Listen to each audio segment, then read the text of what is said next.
It's so hard not to think about anything in the shower. If it happens now, I might slip and drown. Or at least hurt myself in a weird way. I think we are out of painkillers also. I wonder if I am the first one with this condition or people in the past had this before.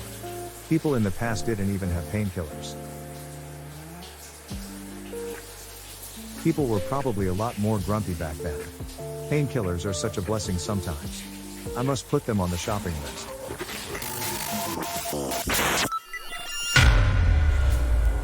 Before the invention of painkillers, people had to rely on natural remedies to relieve pain.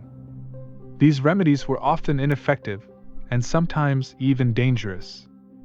Fortunately, over the years we have developed more and more effective painkillers. The first recorded use of a painkiller was in 3000 BC when the Sumerians used opium poppy for pain relief. In the early 1800s, morphine was isolated from opium and became the first truly effective painkiller. In 1898, Bayer introduced aspirin, which quickly became one of the most popular painkillers in the world.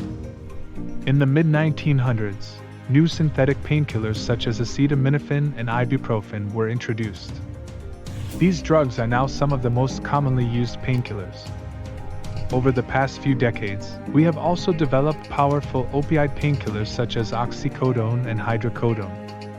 But there is no clear consensus on whether people in history were grumpier before the invention of painkillers.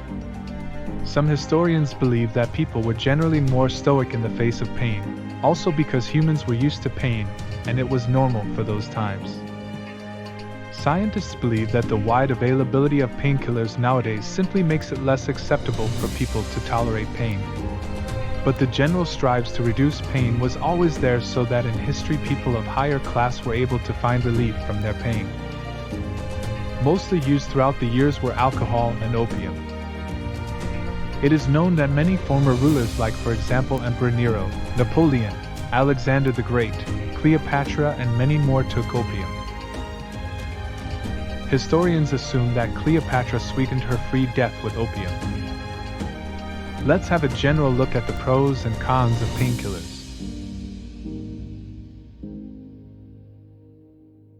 Painkillers help to alleviate pain and suffering. They allow people to remain more active and productive. They can be used to treat a wide variety of conditions. When not used frequently and on the advice of a doctor, it has almost no downside. Painkillers can be addictive and lead to dependency. They can have side effects such as drowsiness, constipation, and nausea. They may not be effective for everyone. They can cause kidney damage when used too frequently. In ancient times, painkillers were nowhere near as safe as they are today. People often died from an overdosing opium and other substances, and they often were highly addicted to them. Opium makes it difficult to think clearly and make decisions. That's especially delicate because it's commonly known that a lot of ancient leaders were addicted to those substances. While there are always risks associated with taking any medication, modern painkillers are extremely safe and effective when used as directed. They have revolutionized the way we deal with pain and have made life much more bearable for millions of people in modern times. But is that the reason people today are happier than in older times? The ancient people lived in a simpler time, when life was not as complicated as it is now. The conditions in which the ancient people lived were often harsher than those in which we live, and so their lives may have been more difficult. What kind of mess is this? Why did you flood the bathroom? Holy crap.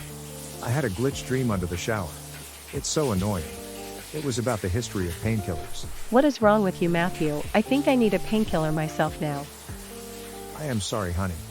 Just give me a minute and I will have it fixed. I have my first appointment with the psychologist later. Hopefully she can help me to fix this. I hope so too. This is getting out of control. Well, I will go in the basement to make the water stop and get buckets to clean this mess up with you.